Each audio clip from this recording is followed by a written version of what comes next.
it's Sandra. Welcome to another episode of Asexualise, my asexual life.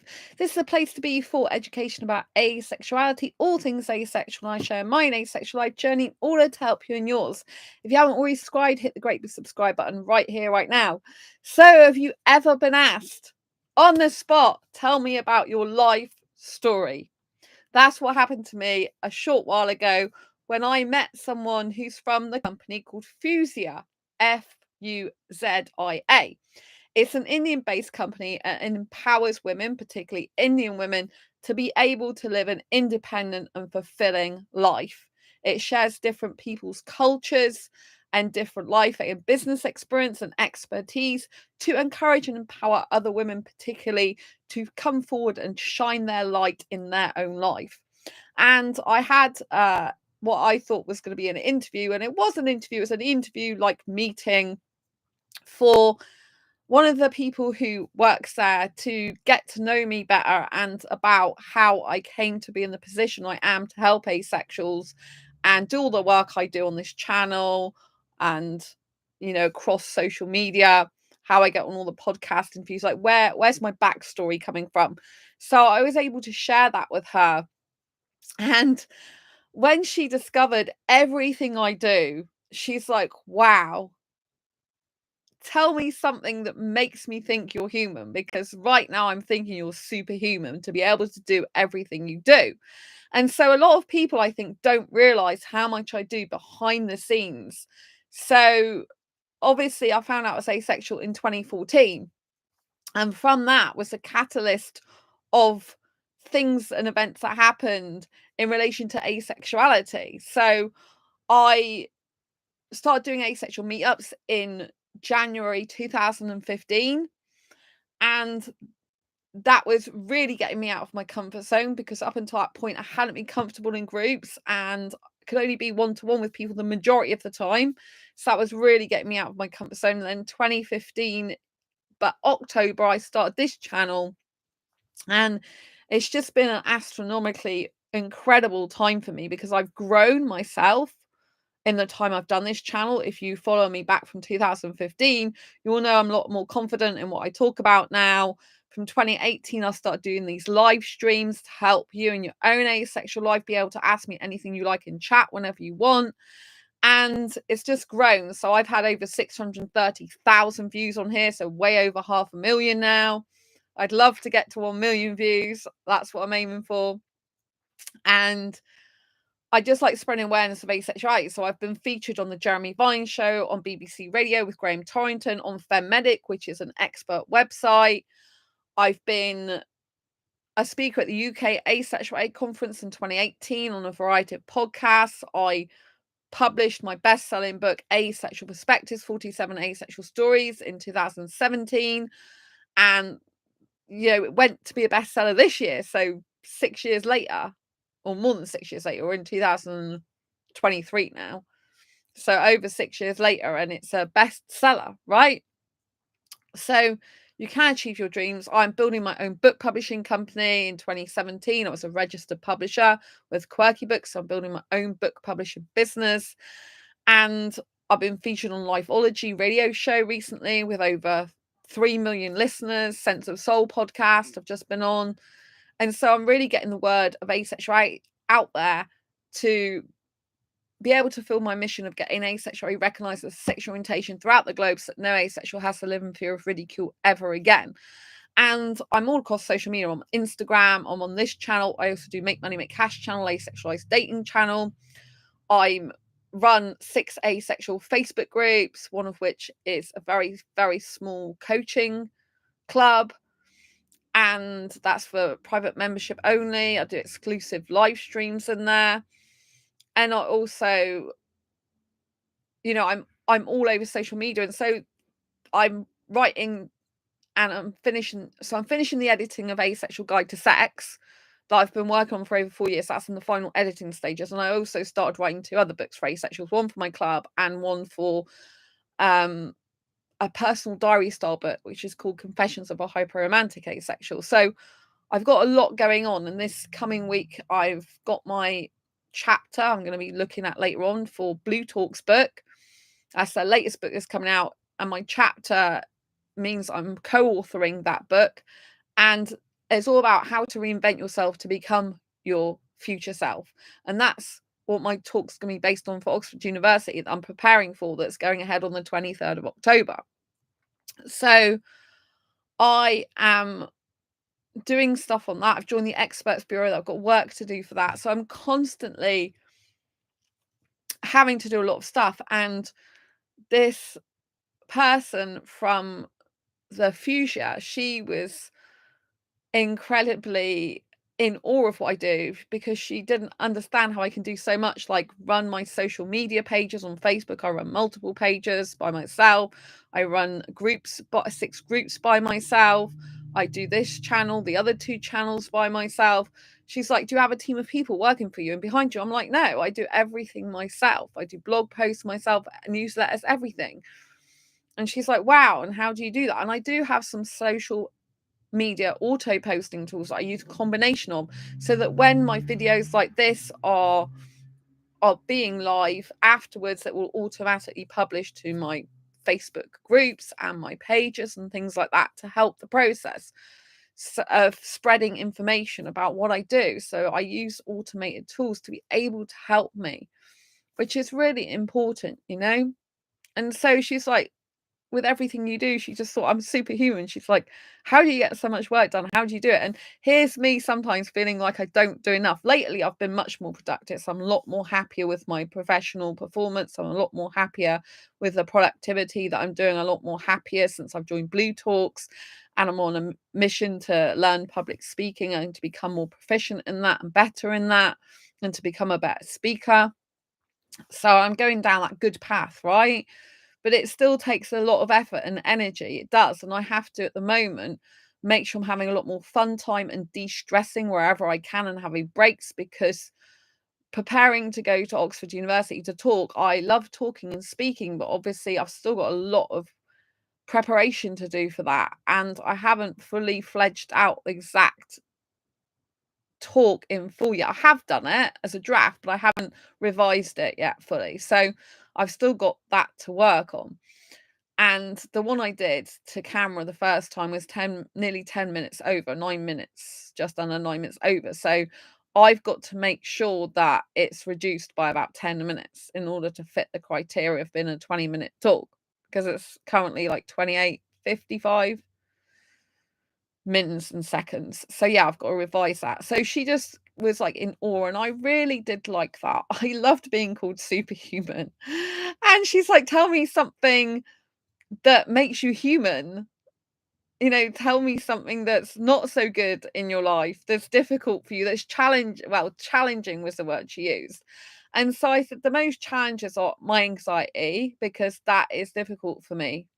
It's very hard with the Oxford thing, because I'm pushing through my fears and boundaries personally to be able to go and do the talk at Oxford. I'm pushing through my fears. I'm pushing myself out of my comfort zone on purpose to grow myself, to become a better version of me. So I'm literally living the reinvention of my life to become a better version of me. I'm currently doing that again myself. I'm reinventing myself yet again. I'm sure there's going to be lots of other reinventions that come up, you know, to become the next better version of myself. So I just have to push myself out of my comfort zone. And although I have anxiety fears, I have to be fearless. Right. But at the moment, I'm having to keep my stress levels to a minimum. I'm having to keep calm. I'm having to stabilize myself all the time. So this means going out, going socializing, going to do like cinema, going to do whatever I need to do to relax and unwind, I should say, and calm down and keep myself on a very, very calm scale, just breathing through life. So I'm lowering my stress levels to basically calm levels. I'm all the time focusing on being calm, enjoying the experience, having a strong focus on me doing well and a positive outcome, and me being able to get through anything life throws at me. I'm changed my mindset now, so I'm in much more positive state, because you have to. I've been doing James Miller's Lifeology book, You Are the Expert on Your Life, and I did some of the workbook, and that was really good. I really love his workbook. I'm getting on really well with that at the moment. I did quite a lot of it. So it kind of overtook some of the other work I had to do, which was a shame, but I think it's absolutely necessary for me to be able to function properly and to continue, because basically I thought in my head that it's better if I change my mind around about Oxford instead of being like down about it and stressed. It's better for me to think of, well, I'm thinking of it like an adventure. I remember when I've done this before, if I change difficult situations and think of them like adventures, then it helps me out loads. It becomes a fun activity to do. It becomes an adventure. It becomes something that's good and that I fills me with awe and excitement and anticipation in a good way. So I'm just treating it like a really good, exciting, amazing adventure that'll be fun and happy and glorious, and it's all going to be good. I'm shoving all the positive emotions that way, and I'm keeping myself in a calm, relaxed state as much as possible. And this allows me to be more superhuman, I guess. And I thought it was just nice to have a talk with an Indian woman. It was nice to see how Indians are, women particularly, are providing a space for each other and helping each other to grow. And it's just like incredible, it's an incredible feeling when you meet someone who's actually inspired and in awe of what I do, Like, I haven't been called superhuman, I don't think, before, but I have been called like a superhero before, which is basically like a superhuman. So, my best friend calls me a superhero, and I am Ace Fiber Girl. I showed her the back of this book, and like that's my Ace Fiber Girl outfit. So yeah. And I do like being superhuman. Like sometimes I do think to myself, wow, you do so much. But and other times I'm like, you don't do enough. I'm a bit self-critical, but I've tried not to be lately. Lately, I'm a lot more productive, so I'm a lot more happier. I feel like I'm doing a variety of things. I'm getting through work. I'm doing it, and I said the other difficulty is that obviously I do have fibromyalgia, so my friend comes and helps me out with housework and shopping for me. So I have that support, and that's difficult for me because housework hurts me, including washing up, and also dating relationships. Like, so I haven't found the love of my life yet, and I do still give people advice on dating because I've been on the dating scene since 2014 in my own dating groups, in other dating groups, asexual and non-asexual, and on dating websites as well. There's asexual dating websites and non-asexual dating websites I'm on. So I think it's very important that I use that information to help others. I'm good at spotting narcissists, abusers, and all that type of thing. So, it's just good that I am knowledgeable in different things and I'm able to help myself. And you can get a lot done in your own life. Like some people are like, oh, you can't do everything by yourself. And I agree that really it's good to have other people. Like that's why I'm doing Blue Talks. I've joined the community to get mentorship, coaching, training, and to become more proficient and efficient in what I'm doing, because I want to improve myself. And it's nice to have like more of a team and a backing and people surrounding you with more positivity and taking an interest in what you do. And it's just good for my advancement. I love studying. I love education. And when I'm in that mode all the time of educating myself and constantly learning and growing as a person, it just feels good to me. It feels like I'm making progress with my life every single day because I'm following that Corey's speaking programs. I'm following his mentorship. I'm following his coaching. So that makes me feel so good. So yeah, I pack so much into my life and my days. I just think a lot of the time that I don't do enough. I'm like, oh, I've got so much to do, and I've got all this huge list, and I'm still got stuff to do, and I've always got stuff to do. And my Asexual Guide to Sex has taken me over 4 years, and I'm still working on it, doing the editing, but I can't do as much editing at the moment because I've got to focus on the Oxford trip and everything else that's got urgent deadlines. And I wanted to get Asexual Guide to Sex book out before Christmas, but I'm not sure that I can do that. And it might have to be next year, which is really disappointing. But I'm not disappointed in the sense that it's an amazing book and I'm going to keep working on it. So I'm not going to say never, but it's probably more realistically going to be next year, I think, because I don't know. The Confessions of a Hyperromantic Asexual, I don't know, that might actually come out first because it's like a diary book that's of the present time I'm in. So I don't know how long I'm going to keep that going before I actually publish it. So it might come out before the Asexual Guide to Sex. I don't know at the moment. It's a bit because it's not got as much editing because obviously it's a diary book, so there's no chapters in it. I just write my stream of thoughts down. So I'm not sure about that at the moment, but Yeah. So I can't do as much work on this other stuff when I've got deadlines for the speaking stuff I'm doing. So, people sometimes think, well, when I'm on Facebook, oh, she's just like randomly got loads of hours free in the evening. That doesn't work like that for me. I'm literally busy all the time. So today I've got to revise my book chapter for Blue Talks. I've got the experts bureau that I signed up for with Corey. I've got to do fill out information on Google form for my bio and profile that's going to be on experts bureau website so they can promote me and get me interviews and media coverage. So that's going to be on their website, which is going to be incredible. It's good to be part of a team in that way. And then I've also got to continue preparing for my Blue Talks talk. I've got to do my newsletters. I've got to put more people into asexual groups. And at the moment, I've got free premium access on Badoo. They've given me some free premium access. So I've got people that I can see all the likes and I can speak to more people on there on the Badoo dating app. So I'm kind of doing some of that as well. Plus, I've got to manage all my own anxiety and stress and things like that. Tomorrow, I've got to take my trousers to be taken up by the tailor for Oxford University talk. I've got a experts boot camp to go to this Friday, Saturday, and Sunday, which is still with Corey. That's 3 whole days online. So that's going to be really intense. So there's so much going on, I've got so much to do. I haven't even eaten properly today. I've only ate a bit of food before the interview, like the meeting I had with Fuzia.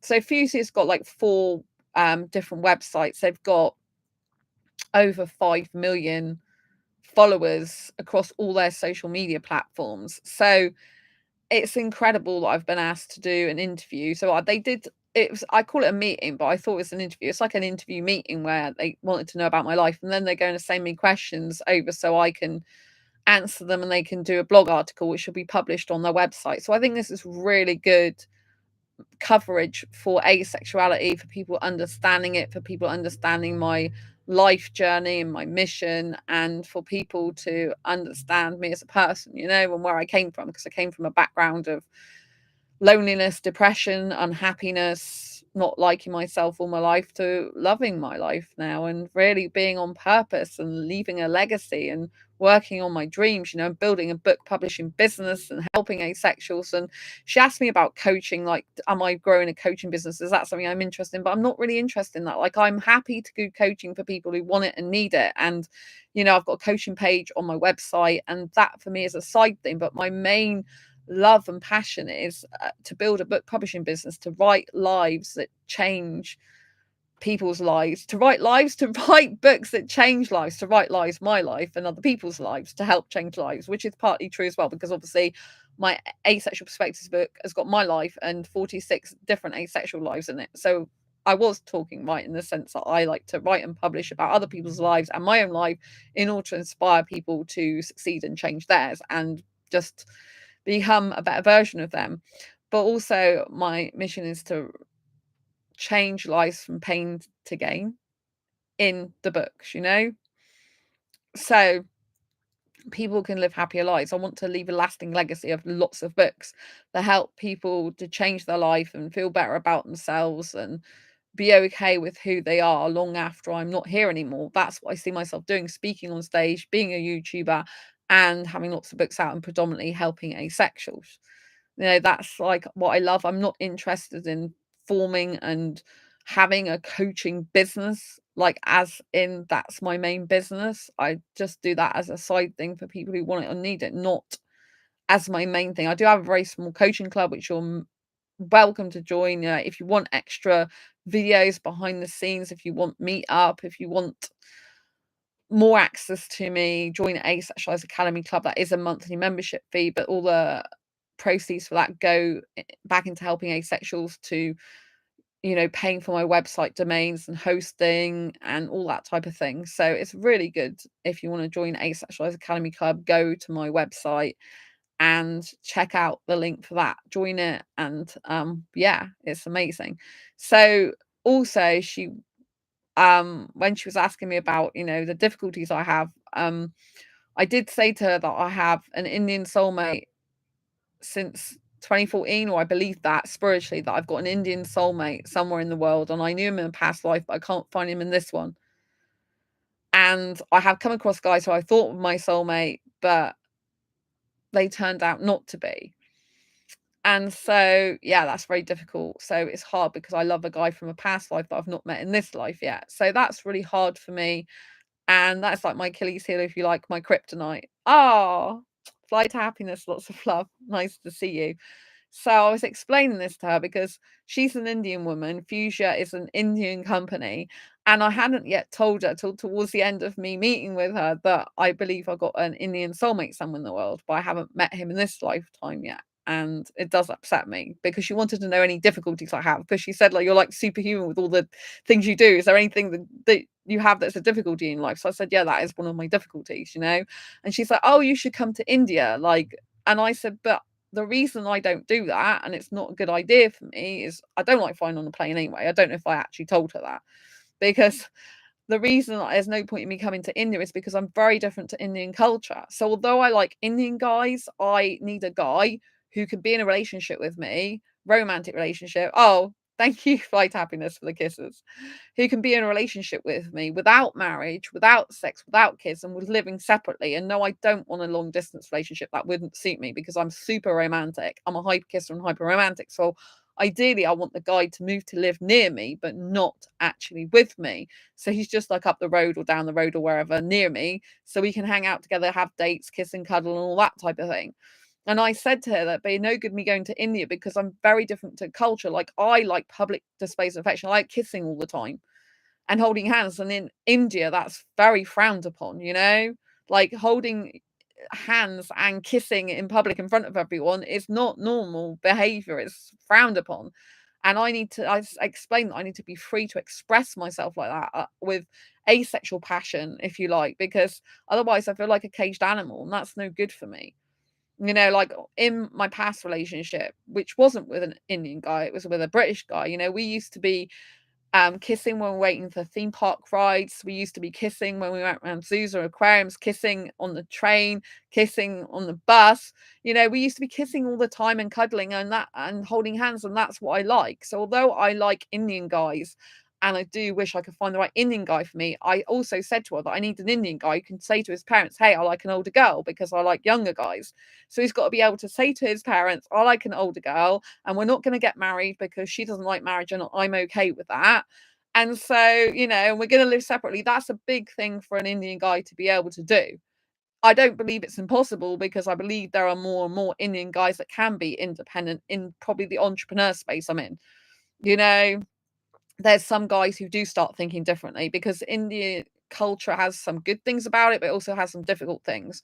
Fly to happiness, holding hand is common, but kissing in public is not normal.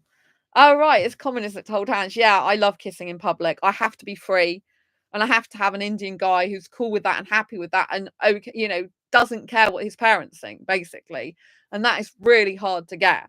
But I don't care what my parents think. My parents, I love them, but I'm very different to them. Very opposite. Right? They don't think it's good that I go to nightclubs and I can kiss guys, but they've given up trying to convince me otherwise. They're like they just like, no, I'm gonna do what the hell I want to do, and that's me, right? But I don't try to make them like they don't show public displays of affection these days, right? They're like I don't usually see them even kissing or holding hands in front of me. It's kind of strange for me, but I'm kind of used to it, you know. But that's them. There's no point in me trying to say otherwise because that's what they are comfortable with. I'm not comfortable with that type of relationship, right? Because it wouldn't suit me at all. So you can still love your parents, you can still care about them, but you can say, hey, I'm different. I'm here. This is what I'm doing with my life, whether you like it or not, because that's healthy. Trying to live your parents' life is very codependent and unhealthy. And, you know, if you look at Indian culture, yes, there are some good things about, you know, being part of a family that's kind of a community of people and, you know, having love and support if it is a healthy love. I'd argue that some of it's toxicity love, toxic love. But if you think about, like, you know, it's nice to be able to spend time with your family and have family care about you, that's good to a certain extent, but it's no good if they care about you to the point where they're running your life for you. Every person's different, dear. I also like this. Okay, yeah. So yeah, so every person is different, but I need an Indian guy that's proud to be with an asexual in public, right? Proud that I'm all over the internet helping asexuals, proud to be with another person who, in an unmarried way, proud to be with a person without living together, proud to be with a person forever without marriage. I'm not talking about temporary. I don't do temporary relationships. I do not want to get into a relationship with someone for like 2 or 3 years and then it's like, oh, hey, my mum's arranging a marriage for me now. Really nice to have spent this time with you, but I've got to do what my parents say because they're the most important thing to me in the world. Which I know the Indian guys I've come across, a lot of them, the majority of them, their parents is so much more important to them than, than what a person wants. That it's more important that their parents tell them what to do and have the relationship that they want for their kid, their child, their sibling, their offspring, than they want. And so I find that really difficult. So it's no good me going to India if I love public displays of affection and kissing. I'd find it too repressive and suppressive. I don't fly on a plane anyway. I need a guy to come over here to be with me if he wants to, because that's not suitable for me. So although I love Indian guys from very different culture, my obviously there's some Indian guys that are born British, there's British Indian guys, right? Their parents are Indian, but they were born in the UK. That might be better for me. But again, still a lot of those guys seem to be interested in having like marriage and kids and all that type of thing. And their parents expect them to marry a certain age of person, birth certificate age, and their parents expect them to get married to a certain person. And until I get the guy who actually can stick up to his parents and say, hey, love you parents, but I'm going to be doing this is what I want, this is my life, my decision, then it's not going to work. So that's kind of like hard for me. That's a really difficult thing for me because I really believe I'm meant to be with an Indian guy, even though I get a lot of pain and upset through pursuing this. And I try to force myself to change my opinion on that, to talk to other guys, but it's not the same. Like if I look back, right, the Pakistani guys that I've kissed, right, that I got upset by, because they weren't going to be suitable for relationship. I got really upset in that moment, but that's very short lived, right? Like I'm kind of over that. I get over it a lot quicker with Pakistani guys. It's like I had feelings for them, maybe even some love feelings, strong emotions, or just fancy feelings, just attraction feelings, romance feelings, aesthetic. And in the moment, it can really hurt. But after that, it's like I'm over it. But with Indian guys, it's different. With Indian guys, I still feel the same way about them years later, as though I've not even stopped speaking to them or seeing them. The feelings don't stop for them. It's like continuous. Whereas some of them die down. They do. Some of them do die down, and some guys I don't speak to anymore. I've completely even forgotten what they look like or the conversations I had with them. So that's good. But there are some Indian guys that linger a lot more in my mind and my feelings and my thoughts. But I don't usually get this with other guys. Like I might have strong feelings for them, but then I can get over them, the majority of them, really quickly. Probably one or two maybe has been harder, but the majority of them I get over really quickly, because I believe I'm meant to be with an Indian guy. So if a Pakistani guy walks out my life, I'm thinking, well, he wasn't Indian anyway, so it's not really my soulmate, so I'm not really missing out, am I?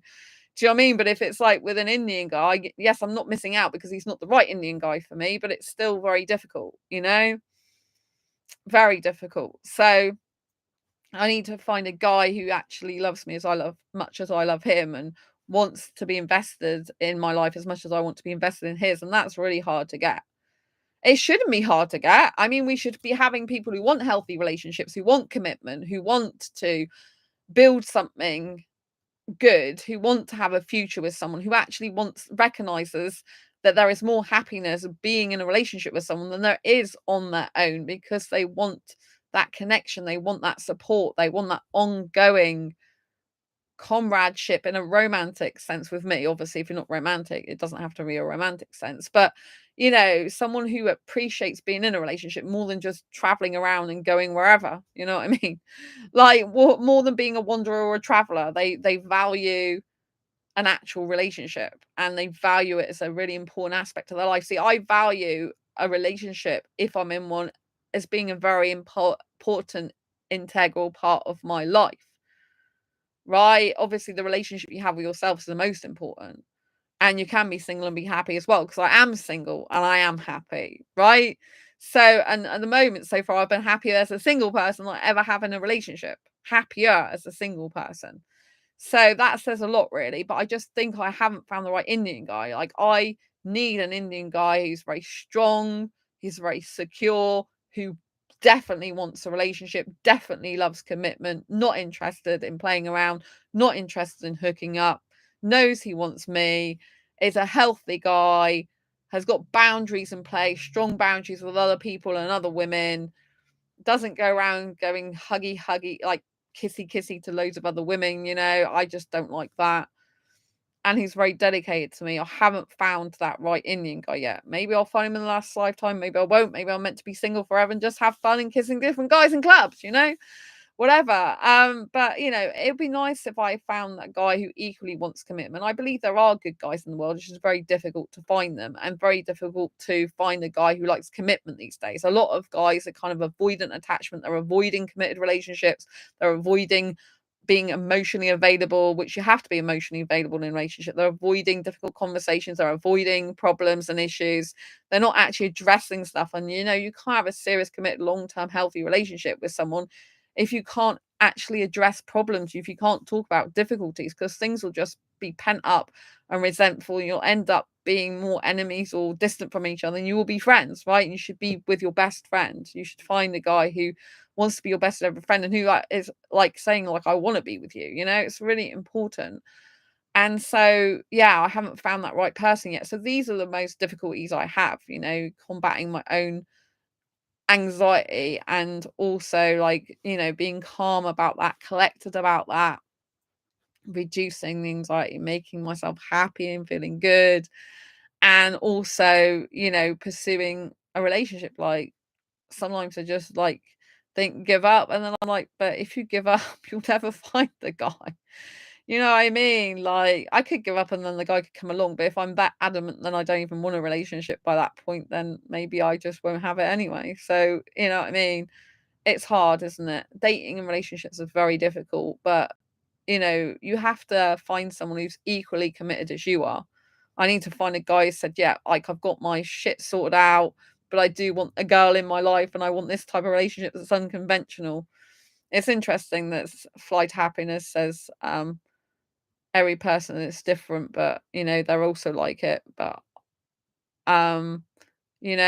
so, but like, I need a guy in the UK and someone who's willing to be committed to me. It's very different, isn't it? Commitment is a huge step, but if you're in a secure, committed relationship, it can be really amazing and stuff. So yeah, that's why I don't go to India, because if I went to India, I wouldn't actually fit in with the culture.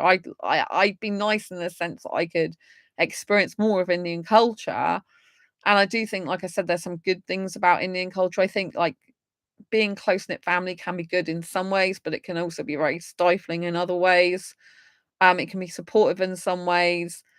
Like, you feel like, you've got family there for you, but it can also be the opposite and feel like you're being controlled. So, there's pros and cons to it, really.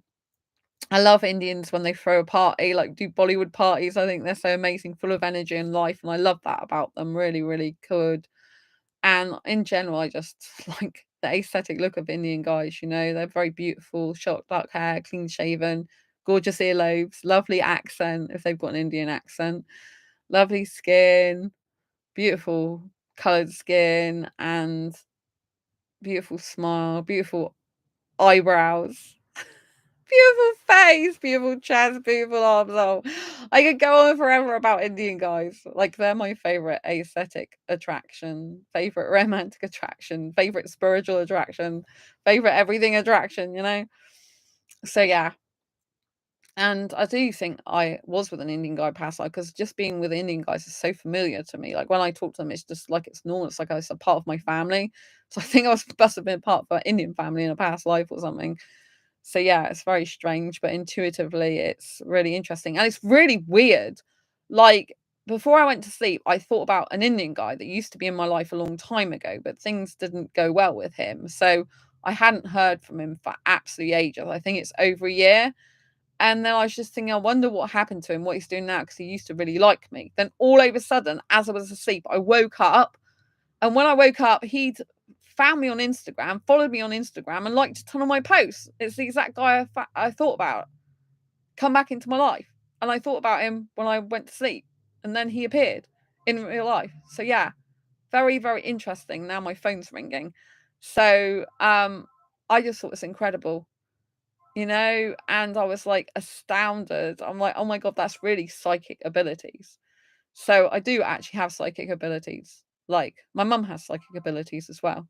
So it's very interesting, isn't it? I don't usually talk about psychic abilities, but I did, you know, visualize the Indian guy in Exeter that came into my life, but he wasn't my soulmate. I got the bit about being a soulmate incorrect, but I did get the fact of I had a vision of someone and it did come true, although he's not been to my place in the vision, he was in my place. That's only because I haven't invited him in, and you know, he doesn't speak to me now, and I don't speak to him now. Although I noticed he'd like one of my LinkedIn posts, but he didn't speak to me. He didn't come in my inbox and say sorry. So yeah. But anyway, I just sorry for hurting my feelings. He should have been saying really. But anyway, I wish him luck still in his life. I'm glad he's still alive. It's good. And yeah, it's just strange. Like I can see, it's so strange that I was thinking about the Indian guy there. He turns up on Instagram. I'm like, this is just unbelievable. Like I haven't thought about him in months. I completely forgot about him, to be honest. And then I thought about him before I went to sleep, and then he's there on Instagram. It's him, the exact same guy I thought about. So yes, very incredible powers there. So yeah, sometimes I can't. It's when I see things, it's not like I predict. It's not like I predict to see things. I just, as most of the time, it's like I'm not trying to see things. I just see things. But obviously, when I thought the Indian guy I met recently in Exeter last month, I thought he was my soulmate. You know, it's because I had a vision, and I before the vision, I like said to God, I want to see my soulmate, like reveal him to me, and that's who I saw. So that's why I thought that was true. So that was a vision, not in my sleep. That was a vision actually awake. So yeah, but clearly I got that wrong about the soulmate bit, which is hard on me, but it's true. He loves someone else. That's fine. Not suitable, which is a shame, but it's the way life is. And means that my actual soulmate's still out there somewhere. Woohoo! So this is good news. But yeah, it's very interesting, isn't it? Like, and I get people who are Indian asking me, why do I like Indian guys? Like, Indian guys are so bad that they even have to ask me that themselves. I'm like, you're an Indian guy and you're asking me why I like Indian guys. Like, it's totally unbelievable as to why I would like them. It's very strange and weird. Very strange and weird, but that's life, isn't it? Weird and wonderful and amazing all at once. So never give up on your dreams. Always believe in yourself and do trust your intuition. Like it didn't help in the sense that like the guy turned out not to be my soulmate last month. In the sense of like, oh, can I trust my intuition? But the whole point is I did visualize the guy and it came true. And I just assumed he was my soulmate because I asked God for that. So yeah, I mean, it wasn't something I did wrong. I know that sometimes my intuition can be slightly off. So I can think about saying or dream something or something happened, but then it happens slightly different. So I did see him, but it was just not the outcome that I predicted. Which, yeah, it's a shame, but it's good to know sooner rather than later, you know? No point in being with the wrong person or being in the wrong person's life if the right person won't come along, you know? Because the right person won't come along if the wrong one's still in it, if that makes sense. So yeah, so I'm very different to Indian culture, even though I like Indian guys, and I am in awe of the woman from Fuzia saying that she thinks I'm superhuman by everything I do. So yeah, I'm really pleased and proud of that, you know? And so now you have it, why I'm a superhuman because of all the stuff I do behind the scenes. It's a lot I do behind the scenes. Like some people drop in my inbox and they just think, she's not doing much, you know, and they ask me a question like I've got so many hours on and time on my hands. I'm like, I don't have those hours and times, you know. I have to switch my phone off sometimes to get work done, have to go off social media for a while to get work done because I don't get anything done else. But yes, always be your beautiful self, love yourself implicitly, and never give up on your dreams. Lots of love. I'll see you soon. Don't forget to subscribe and hit the bell icon so you never miss an episode. Give this video a thumbs up if you like it, and share it if you think someone may benefit from any information in here. I really appreciate you as always. Love your support. Take care, and I'll see you soon in the next video live stream. Lots of love. Bye.